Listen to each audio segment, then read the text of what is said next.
Welcome to Olga Times. Telangana రాష్ట్ర రాజకీయాల్లో ఒక విచిత్రమైన పరిణామాలు చోటు చేసుకుంటున్నాయి. ముఖ్యంగా పార్టీ మారిన ఎమ్మెల్యేల పరిస్థితి ఇప్పుడు అయ్యో పాపం అనేలా ఉంది.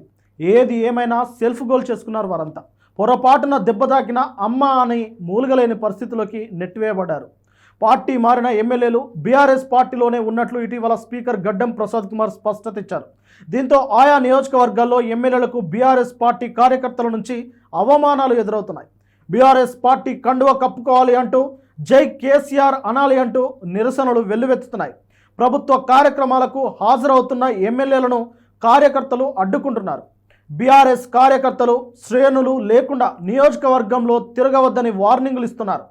అధికారంలో ఉన్న ఎమ్మెల్యేల పరిస్థితి ఇప్పుడు ఆగమ్య గోచరంగా మారింది. ముఖ్యంగా స్టేషన్ గన్పూర్ ఎమ్మెల్యే కడియం శ్రీహరికి అడుగడుగున బీఆర్ఎస్ పార్టీ కార్యకర్తల నుంచి అడ్డంకులు వస్తున్నాయి. స్పీకర్ ప్రకటించిన మొదటి రోజే బీఆర్ఎస్ పార్టీలోకి స్వాగతం సుస్వాగతం అంటూ పెద్ద ఎత్తున నియోజకవర్గంలో ఫ్లెక్సీలు వెలిశాయి. దానిపై కడియం అనుచరులకు బీఆర్ఎస్ కార్యకర్తలకు మధ్య వాగ్వాదం జరిగింది. ఆ ఘర్షణలో ఇరు వర్గాలు కొట్టుకునే స్థాయికి వెళ్ళిపోయారు. పోలీసుల జోక్యంతో ఆ ఘర్షణలు సద్దుమణిగాయి. కానీ కార్యకర్తల నిరసనలు మాత్రం ఆగలేదు. కళ్యాణ లక్ష్మి చెక్కుల పంపిణీ కార్యక్రమం కోసం రఘునాథ్పల్లికి వెళ్తున్న కడియం శ్రీహరికి ఈరోజు మరో చేదు అనుభవం ఎదురైంది. BRS party MLA Kadiyam Srihari అంటూ ప్లకార్డులతో నిరసనకారులు ధర్నాకు దిగారు. మండల కార్యాలయాల ముందు ధర్నాలు చేస్తున్నారు. కేసీఆర్ పేరు తీసే దమ్ముందా, బీఆర్ఎస్కు జై కొట్టే దమ్ముందా అంటూ కడియం శ్రీహరిని నిలదీశారు. దాంతో పోలీసు బలగాల సాయంతో కడియం శ్రీహరి ఆ కార్యక్రమం మధ్య నుంచే వెళ్ళిపోయారు.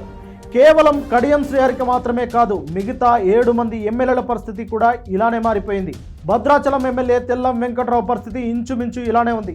నియోజకవర్గాల్లో ఏ కార్యక్రమానికి హాజరు కాలేని పరిస్థితి. బీఆర్ఎస్ కార్యకర్తల నిరసనలకు తెల్ల వెంకట్రావు సొంత అనుచరులే సమాధానం చెప్పలేని పరిస్థితి. అలాగే చేవెల ఎమ్మెల్యే కాల యాదయ్య పరిస్థితి మరీ దారుణంగా తయారైంది. అడుగు బయట పెట్టలేక సతమతమవుతున్నట్లు తెలుస్తుంది. ఇన్ని రోజులు తన వెంట తిరిగిన కాంగ్రెస్ పార్టీ కార్యకర్తలు కూడా ఆయనకు దూరంగా ఉంటున్నారు. దీంతో ఇంటికే పరిమితమైనట్టు తెలుస్తుంది. ఇక షేర్లింగంపల్లి ఎమ్మెల్యే అరికపుడు గాంధీ, రాజేంద్రనగర్ ఎమ్మెల్యే ప్రకాష్ గౌడ్, పటాన్ చెరువు ఎమ్మెల్యే గూడెం మైపాల్ రెడ్డి పరిస్థితి కూడా ఇంచుమించు ఇలానే ఉంది. జీహెచ్ఎంసీ పరిధిలోని నియోజకవర్గాలు కావడంతో పార్టీ శ్రేణులు పెద్ద ఎత్తున నిరసనలు చేయకపోయినా ఏదైనా ప్రభుత్వ కార్యక్రమాలు చేపట్టాలంటే మీడియా నుంచి ఎలాంటి ప్రశ్నలు వస్తాయో అని వీరంతా సైలెంట్గా ఉంటున్నారని టాక్. ఇక గద్వాల ఎమ్మెల్యే బండ్ల కృష్ణమోహన్ రెడ్డి, జగిత్యాల ఎమ్మెల్యే సంజయ్ కుమార్, బాన్స్వాడ ఎమ్మెల్యే పోచారం శ్రీనివాస్ రెడ్డిల పరిస్థితి కూడా ఇలానే ఉంది. నోరు మెదపలేని పరిస్థితి. ఏదైనా మాట్లాడితే కార్యకర్తల ఆగ్రహం చూడాల్సి వస్తుందని ఆలోచిస్తున్నట్లు తెలుస్తోంది. ఇక బీఆర్ఎస్ పార్టీ శ్రేణులు అయితే వీరిపై రెచ్చిపోతున్నారు. పార్టీలోకి వచ్చామని బహిరంగంగా చెప్పలేని మీ బతుకు ఒక బతికేనా అన్నట్లు వ్యాఖ్యానిస్తున్నారు. ప్రజల మనోభావాలను దెబ్బతీస్తూ పార్టీలు మారి బహిరంగంగా కాంగ్రెస్ను పొగిడి ఇప్పుడు పదవిని కాపాడుకోవడం కోసం సిగ్గు లేకుండా బీఆర్ఎస్ పార్టీలో ఉన్నామని చెప్పడంపై కార్యకర్తలు నిప్పులు జరుగుతున్నట్లు విశ్లేషకులు అభిప్రాయపడుతున్నారు. ఇంకా కొన్ని చోట్ల మాట మార్చిన ఎమ్మెల్యేలకు చెప్పుల దండలు వేస్తామన్నట్లు మాట్లాడుతున్నారని రాజకీయ విశ్లేషకులు చెబుతున్నారు. ఇలాంటి దారుణమైన పరిస్థితి ఇంతకుముందు ఏ ఎమ్మెల్యేలకు రాలేదన్నట్లుగా వారు చెబుతున్నారు. ఇంకోసారి ఒక పార్టీలో గెలిచి పార్టీ ఫిరాయింపుకు పాల్పడే ఎమ్మెల్యేలకు వీరి పరిస్థితి ఒక గుణపాఠంగా మారాలని కార్యకర్తలు భావిస్తున్నట్లు విశ్లేషకులు చెబుతున్నారు. కానీ ఈ పరిస్థితులు రాబోయే రాజకీయ పరిణామాలకు ఆటంకంగా మారే అవకాశం ఉంటుందని విశ్లేషకులు చెబుతున్నారు.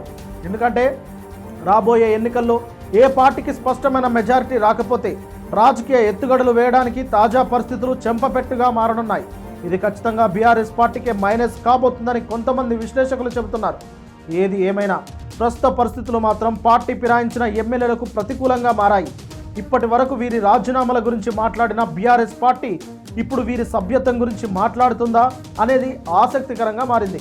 ఎందుకంటే కడియం శ్రీహరి లాంటి వారు నేరుగా కేటీఆర్, కేసీఆర్ అవినీతి గురించి ప్రస్తావించారు. కవిత కొంత ప్రాపర్టీస్ ఎలా వచ్చాయి, హరీష్ రావు కాళేశ్వరంలో చేసిన అవినీతి గురించి అందరికీ తెలుసు అంటూ శ్రీహరి రెచ్చిపోయారు. ఇలాంటి మాటలు మాట్లాడిన నేపథ్యంలో బీఆర్ఎస్ పార్టీలోనే ఉన్న కడియంపై పార్టీ అధినాయకుడు చర్యలు తీసుకుంటారా లేదా అనేది ఆసక్తికరంగా మారింది.